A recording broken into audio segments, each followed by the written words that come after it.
Technology മേഖലയിൽ നിന്നുള്ള 2 ചോദ്യങ്ങൾ. ആദ്യത്തേത്, പ്രധാനമന്ത്രി ഉപയോഗിച്ച AI ട്രാൻസ്ലേറ്റർ. ഫാഷ്നി എന്ന AI ട്രാൻസ്ലേറ്റർ ആണ് അദ്ദേഹം ഉപയോഗിച്ചത്. അതിനോടൊപ്പം സംസ്ഥാന കലോത്സവ വാർത്തകൾ അവതരിപ്പിക്കാൻ മാതൃഭൂമി ഒരു AI വാർത്ത അവതാരികയെ ഉപയോഗിച്ചിട്ടുണ്ടായിരുന്നു. അത് കല്യാണി എന്നാണ് അറിയപ്പെടുന്നത്. കല്യാണി. ഇപ്പൊ പ്രധാനമന്ത്രിയുടെ AI ട്രാൻസ്ലേറ്റർ ഫാഷ്നിയും അതേസമയം മാതൃഭൂമിയുടേത്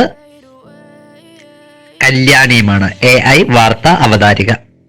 ഇനി അതുപോലെ മിക്സഡ് ആയി പോകാൻ സാധ്യതയുള്ള അമൃത് എന്ന് പറയുന്ന പദ്ധതിയാണ്. അമൃത് സ്പെല്ലിംഗ് നോക്കിയേക്ക. അമൃതിലെ AMRUT ഉണ്ട്, RITH ഉണ്ട്. അമൃത്.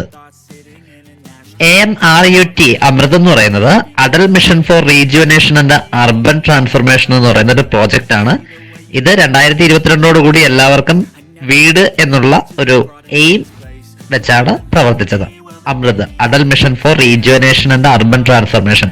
അതേസമയം കേരളത്തിൽ ഇപ്പോൾ അമൃത് എന്ന് പറയുന്ന ഓപ്പറേഷൻ അമൃത് ആരംഭിച്ചിട്ടുണ്ട്. അമൃത് എന്ന് പറയുന്നത് ആന്റിബയോട്ടിക്കുകളുടെ ഉപയോഗം നിയന്ത്രിക്കുക എന്ന ലക്ഷ്യത്തോടു കൂടി നടപ്പിലാക്കിയ പദ്ധതിയാണ് അമൃത്.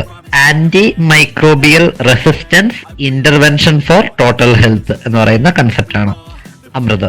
അപ്പൊ നിങ്ങൾ മെഡിക്കൽ സ്റ്റോറുകളിൽ പോകുന്നവർ ഒന്ന് ശ്രദ്ധിച്ചാൽ മതിയാകും. അവിടെ ഒരു പോസ്റ്റർ ഒട്ടിച്ചിട്ടുണ്ട്, ഡോക്ടറുടെ കുറിപ്പടി ഇല്ലാതെ എന്ത് നൽകില്ല എന്ന്, ആന്റിബയോട്ടിക് നൽകില്ല എന്ന്. അത് ഈ ഓപ്പറേഷൻ അമൃതിന്റെ ഭാഗമായിട്ടാണ് ഈ ഒരു സ്റ്റെപ്പ് എടുത്തിട്ടുള്ളത്.